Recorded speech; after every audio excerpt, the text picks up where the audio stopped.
Hello everyone, I welcome you all in Brand Beta Academic classes. Today we are here to discuss about electricity. Electricity में आज हम जिस topic का discussion करने जा रहे हैं वो है चार्ज। ठीक है, आज हम बेसिकली चार्ज के बारे में पढ़ेंगे।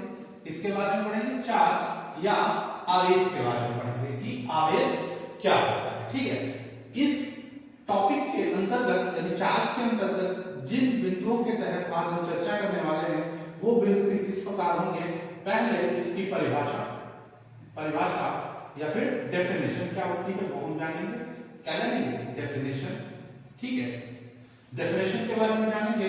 डेफिनेशन के बाद ये कैसे जनरेट होता है, आखिर किसी मटेरियल पे चार्ज आता कहां से है, कैसे जनरेट होता है ये देखेंगे। इसके बाद टाइप्स ऑफ चार्ज, टाइप्स के बाद हम देखेंगे कि इसकी कुछ प्रॉपर्टीज के बारे में डिस्कस करेंगे। क्या डिस्कस करेंगे? प्रॉपर्टीज के बारे में। और लास्ट में कुछ एक न्यूमेरिकल्स भी करेंगे। क्या करेंगे? न्यूमेरिकल्स करेंगे। तो आज हम इस क्लास में इतना कुछ डिस्कशन करने वाले हैं। तो सबसे पहले आइए हम देखते हैं कि आखिर चार्ज होता क्या है। ठीक है, तो चार्ज किसी भी पदार्थ का मौलिक गुण होता है। क्या होता है? मौलिक गुण या फंडामेंटल प्रॉपर्टी होती है। ठीक है, अभी मौलिक गुण क्या होता है? देखो, हर एक पदार्थ, जैसे मैं इस मार्कर की बात करूं तो ये मार्कर किस चीज का बना है? प्लास्टिक का बना है। इसका कलर व्हाइट एंड ब्लू है। कैसा है? White and blue. इसमें कुछ ना कुछ वेट है और इसमें कुछ ना कुछ मास है। तो ये सब इसके क्या है? मौलिक गुण है। क्या है?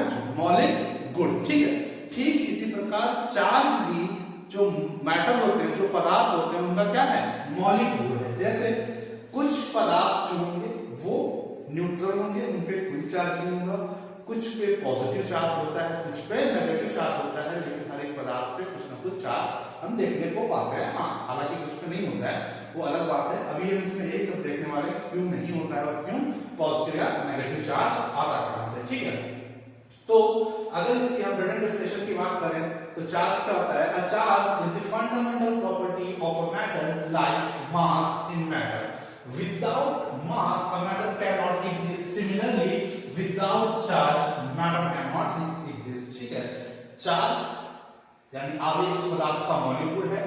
जैसे द्रव्यमान के बिना कोई पदार्थ मौजूद नहीं हो सकता, इसी तरह बिना आवेश के पदार्थ मौजूद नहीं हो सकता। ये जो इलेक्ट्रॉन होते हैं, इनकी अधिकता या कमी के कारण ही हमारे पदार्थ के अंदर आकर्षण या प्रतिकर्षण महसूस करने की क्षमता आती है। ठीक है, फॉर एग्जांपल जैसे मैं आपसे बोलूं कि यहां में दो मैटर है। कितने मैटर है?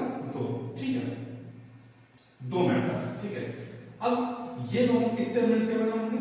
कोई भी पदार्थ किससे मिलकर बना होता है? एटम से मिलकर बना होता है। किससे? परमाणुओं से, एटम से मिलकर बना होता है। इसमें बहुत सारे ऐसे छोटे छोटे एटम्स होते हैं। ठीक है, अगर हम क्या करें, इन पदार्थों को आपस में रखें। ठीक है, जैसे आपने एक बहुत सिंपल सा एग्जांपल कभी घर में एक्सपेरिमेंट किया होगा कि अगर आप किसी कंघी को, जो हेयर कॉम होता है, उसको अगर ड्राई एयर पे रफ करते हैं, फिर अगर उसको आप पेपर पीसेस के पास ले जाते हैं तो पेपर पीसेस को अट्रैक्ट करता है। ठीक है, तो बेसिकली होता क्या है, उस कॉम पे क्या होता है? चार्ज डेवलप हो जाता है और पेपर हमारा न्यूट्रली चार्ज का होता है, न्यूट्रल होता है। और इस प्रकार उस पेपर पीसेस हल्के भी होते हैं तो उनको क्या कर लेता है? आपस अट्रैक्ट कर लेता है, चिपका लेता है अपने साथ। लेकिन ऐसा होता है। ठीक है, जैसे अब इसमें क्या है, बेसिकली बहुत सारे एटम्स हैं। क्या है? पदार्थ में क्या है? एटम्स है। अब एटम जो होता है, एटम के तीन मूल कण होते हैं। कौन कौन से होते हैं? ये बेसिकली एटम का स्ट्रक्चर आपको यहाँ पे दिखाया गया है। इसमें बीच में न्यूक्लियस होता है एटम्स में, और न्यूक्लियस में न्यूट्रॉन और प्रोटॉन्स होते हैं। ठीक है, इलेक्ट्रॉन्स इसके चारों ओर चक्कर लगा रहे होते हैं, घूम रहे होते हैं। इलेक्ट्रॉन बच्चों क्या कर रहे होते हैं? घूम रहे होते हैं। ठीक है, यहाँ पे एक बात नोट डाउन करने वाली है या समझने वाली है, जो न्यूट्रॉन होते हैं वो इलेक्ट्रिकली क्या होते हैं? न्यूट्रल होते हैं। ठीक है, न्यूट्रॉन्स पे कोई भी चार्ज नहीं होता है। ये कैसे होते हैं? न्यूट्रल होते हैं। कैसे होते हैं? न्यूट्रल होते हैं। ठीक है, इलेक्ट्रॉन पे नेगेटिव, जिसको हम ऋणात्मक में बोलते हैं, नेगेटिव का 1.6 into 10⁻⁻⁹ कूलम का चार्ज होता है। जबकि प्रोटॉन पर भी सेम चार्ज होता है, बट किस चीज का? पॉजिटिव का। पॉजिटिव का 1.6 into 10 to power minus 19 coulomb का चार्ज होता है। ठीक है, neutron electrically neutral, no charge, electron और प्रोटॉन पे same but opposite in polarity, electron पे नेगेटिव और प्रोटॉन पे पॉजिटिव। ठीक है, तो प्रोटॉन पे कैसा चार्ज होता है, पॉजिटिव चार्ज होता है। अब आ जाते हैं वापस से अपने एग्जांपल पे। हमने दो मैटर्स लिए थे, दो सब्सटेंस लिए थे और सब्सटेंस किससे मिलकर बने हुए थे, एटम से मिलकर बने हुए। सब्सटेंस में बेसिकली छोटे छोटे बहुत सारे क्या थे, एटम्स थे। क्या थे बच्चों, एटम्स थे। ठीक है, अगर इन दोनों मटेरियल्स को हम आपस में तेजी से घिसे या रख रहे हैं तो क्या होगा, फ्रिक्शन के कारण एनर्जी जनरेट होगी और वो एनर्जी जब इलेक्ट्रॉन एक्वायर करेगा, इलेक्ट्रॉन क्या हो जाएगा, एक्साइटेड स्टेट में चला जाएगा और कुछ इलेक्ट्रॉन जंप करके इस मटेरियल से ट्रांसफर हो जाएंगे दूसरे मटेरियल। ठीक है, अब होगा क्या, जो यहाँ पे एटम्स होगा, इस मटेरियल पे एटम्स होंगे और इस मटेरियल पे भी एटम्स होंगे। यहां से इलेक्ट्रॉन कहां ट्रांसफर हो गया है, यहाँ पे। ठीक है, तो यहाँ पे जो प्रोटॉनों की संख्या होगी वो इलेक्ट्रॉनों की संख्या से ज्यादा हो जाएगी, जो प्रोटॉन होंगे वो ग्रेटर देन हो जाएंगे इलेक्ट्रॉन, नंबर ऑफ प्रोटॉन ज्यादा हो जाएंगे नंबर ऑफ इलेक्ट्रॉन से। क्यों, क्योंकि इलेक्ट्रॉन ही हमारे यहाँ से ट्रांसफर हो गए हैं दूसरे वाले सब्सटेंस पे। अब यहाँ पे ध्यान से समझिएगा, जो प्रोटॉन होता है उस पे पॉजिटिव चार्ज होता है और इलेक्ट्रॉन क्या होता है, इलेक्ट्रॉन पे नेगेटिव चार्ज होता है। अब ये जो एटम था, ठीक है, जहां से इलेक्ट्रॉनों की कमी हुई तो यहाँ पे नंबर ऑफ प्रोटॉन बढ़ गए और प्रोटॉन बढ़ने का मतलब है इसमें पॉजिटिव चार्ज बढ़ेगा। ठीक है, और जहां पे आके इलेक्ट्रॉन ऐड होंगे यहाँ पे क्या होगा, जो प्रोटॉन्स हैं, इलेक्ट्रॉन बाहर से आके यहाँ ऐड हुए। ठीक है, तो इलेक्ट्रॉन्स ऐड हुए, प्रोटॉन्स तो आए, प्रोटॉन्स फिक्स ही हैं। जो प्रोटॉन होंगे वो less than the number of electron होंगे, प्रोटॉन क्या होंगे, इलेक्ट्रॉनों की संख्या से कम होंगे। तो इस प्रकार यहाँ पे जब इलेक्ट्रॉन बढ़ेंगे तो ओवरऑल इस एटम पे क्या हो जाएगा, नेगेटिव चार्ज डेवलप हो जाएगा। क्या हो जाएगा, नेगेटिव चार्ज डेवलप हो जाएगा। तो हम कह सकते हैं जहां से इलेक्ट्रॉन रिलीज होते हैं या त्यागे जाते हैं वहां पे पॉजिटिव चार्ज डेवलप हो जाता है और जहां पे जाके ऐड हो जाते हैं वहां पे कैसा चार्ज डेवलप हो जाता है, नेगेटिव। तो चार्ज दो प्रकार का हो गया, पहला पॉजिटिव चार्ज और दूसरा नेगेटिव चार्ज। कितने प्रकार का हो गया, दो प्रकार का। ठीक है भाई, इस एक मटेरियल पे, भाई एक एटम पे पॉजिटिव चार्ज है तो ओवरऑल मटेरियल पे कैसा हो जाएगा, पॉजिटिव चार्ज। और यहाँ पे क्या है, नेगेटिव चार्ज, तो ओवरऑल मटेरियल पर भी क्या हो जाएगा, नेगेटिव चार्ज। ठीक है, तो चार्ज हमारे दो प्रकार के होते हैं, एक पॉजिटिव और दूसरा नेगेटिव। पॉजिटिव चार्ज जो होता है वो इलेक्ट्रॉनों की डिफिशियंसी यानी कमी के कारण होता है। जो पॉजिटिव धनात्मक आवेश होता है वो इलेक्ट्रॉनों की कमी के कारण उत्पन्न होगा, और जबकि ऋणात्मक आवेश इलेक्ट्रॉनों की अधिकता या due to the excess of electron generate होता है। इतनी बात क्लियर है सभी को। ठीक है, चार्ज दो प्रकार के, पहला पॉजिटिव, दूसरा नेगेटिव। पॉजिटिव चार्ज में इलेक्ट्रॉनों की कमी होगी, जब किसी एटम्स में इलेक्ट्रॉनों की कमी होगी तो वहां पे पॉजिटिव चार्ज, जबकि जहां पे इलेक्ट्रॉनों की अधिकता हो जाएगी वहां पे कैसा चार्ज हो जाएगा, नेगेटिव चार्ज हो जाएगा। ठीक है, इतनी बात क्लियर है। चलो नेक्स्ट देखते हैं प्रॉपर्टीज ऑफ चार्ज, आवेश के कौन कौन से गुण होते हैं। ठीक है, क्या क्या है, इसमें पहला शब्द है total charge in a universe is constant. अब इसका क्या मतलब है, सारे यूनिवर्स में क्या मैटर क्या है, कांस्टेंट है। अब चार्ज को हम एक मैटर से दूसरे मैटर पे ट्रांसफर तो कर सकते हैं लेकिन उसको जनरेट नहीं कर सकते, है ना। इस मैटर से उस मैटर पे गया, उससे ट्रांसफर हो जाएगा किसी तीसरे पे या किसी चौथे पे, लेकिन हम कहीं पे चार्ज को जनरेट तो कर ही नहीं रहे।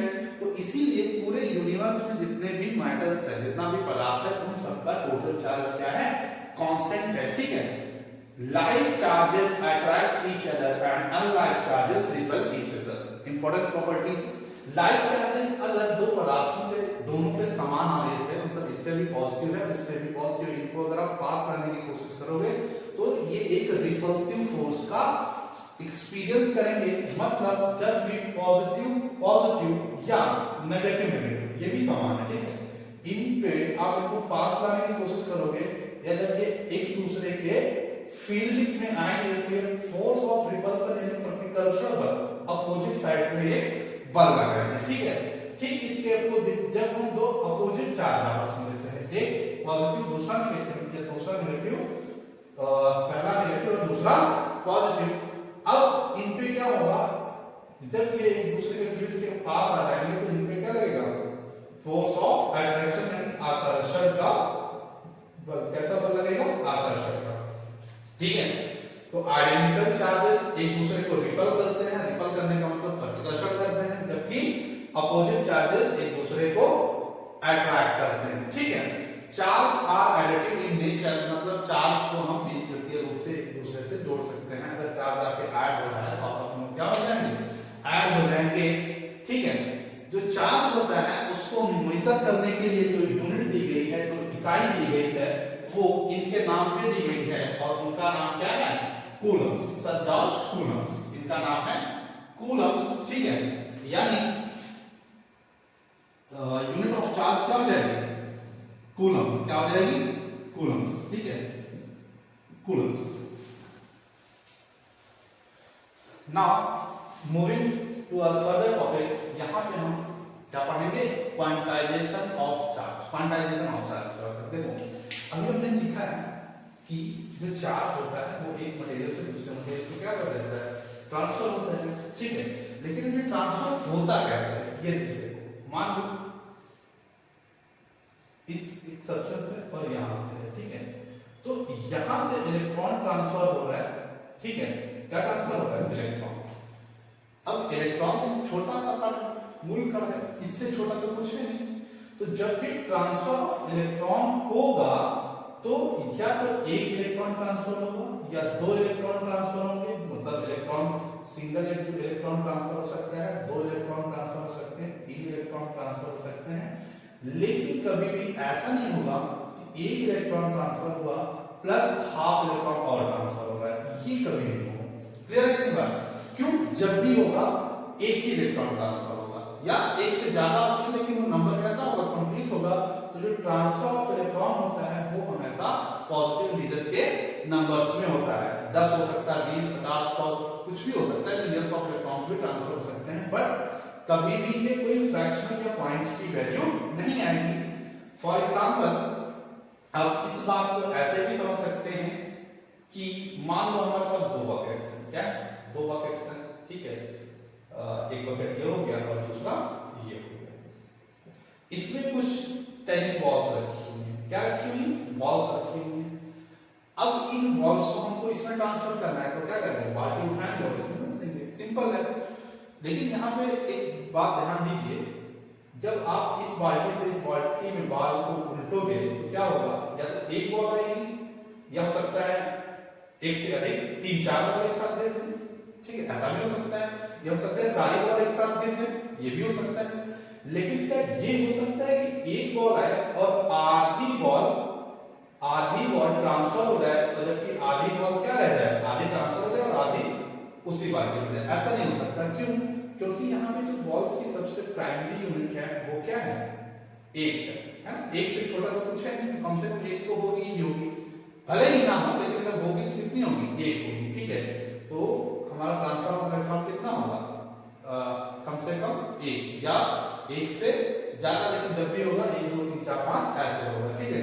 अब इसी चीज को आगे फॉर्मूले के फॉर्म में लिखा गया है। जो ट्रांसफर ऑफ चार्ज होता है वो Q इक्वल्स टू NE होता है। Q इक्वल्स टू क्या होता है, NE, ठीक है। Q इक्वल्स टू क्या होता है, NE। यहाँ पे N जो है वो नंबर ऑफ इलेक्ट्रॉन है, N क्या है, नंबर ऑफ इलेक्ट्रॉन, जबकि E है चार्ज ऑन सिंगल इलेक्ट्रॉन। एक सिंगल इलेक्ट्रॉन पे कितना चार्ज होता है, थोड़ी देर पहले बताया था, charge on single electron, single electron, और एक इलेक्ट्रॉन पे चार्ज होता है 1.6 × 10⁻⁻19 कूलम का। कितना होता है, 1.6 × 10⁻⁻19। तो अगर हमको चार्ज निकालना हो तो एक इलेक्ट्रॉन पे जो चार्ज है वो प्लस जितने नंबर ऑफ इलेक्ट्रॉन ट्रांसफर में, अगर ये पता लग जाए तो क्या करेंगे, इलेक्ट्रॉन के चार्ज से मल्टीप्लाई कर देंगे और हमें total number of charge transfer मिल जाएगा कि आखिर कितना चार्ज ट्रांसफर हुआ है, ठीक है। चलिए अभी हम देखते हैं कि जब भी हमारा जो चार्ज है if the charge of an electron is 1.6 into 10 to the power 19 coulomb, इतना चार्ज, एक इलेक्ट्रॉन कितना चार्ज है 1.6 into 10 to the power 19, find the approximate number of electron in 1 coulomb. मतलब एक कूलम चार्ज में नंबर ऑफ इलेक्ट्रॉन कितने होंगे, जबकि एक इलेक्ट्रॉन में कितना चार्ज है 1.6 into 10 to the power -19। तो यहाँ पे हमको फार्मूला पता है Q इक्वल टू क्या होता है N E, हमको N की वैल्यू निकालनी है, Q पता है और E पता है, क्या पता है Q और E। तो यहाँ से अगर हम वैल्यूज रखते हैं, Q कितना है, चार्ज है हमारा 1 कूलम, तो 1 is equal to N into E, E की वैल्यू कितनी हो जाएगी 1.6 into 10 to the power -19। ठीक है, इधर ये पूरा टर्म मल्टीप्लाई विद n है, अगर इसको इधर ट्रांसफर करोगे तो किधर आ जाएगा, डिवाइड में आ जाएगा, तो ये हो जाएगा 1/1.6 into 10 to the power -19। ठीक है, तो इसको हम लिख सकते हैं, यहाँ से पॉइंट पाएंगे तो ऊपर क्या हो जाएगा 0, तो 10/16 और ये ऊपर जाएगा तो मल्टीप्लाई में हो जाएगा 10 to the power, इधर माइनस में ऊपर जाएगी तो प्लस में। ठीक है, तो 10/16 एक 10 को इससे मल्टीप्लाई कर लेते हैं तो n इक्वल्स टू आ जाता है कितना 100 into 10 to the power 80 upon what 16। ये आ गया 16 से जब 100 को हम डिवाइड करेंगे तो कितनी बार जाएगा, ये कितनी बार जाएगा 16 6 96 है ना, 16 6 96 4 और 16 to the 32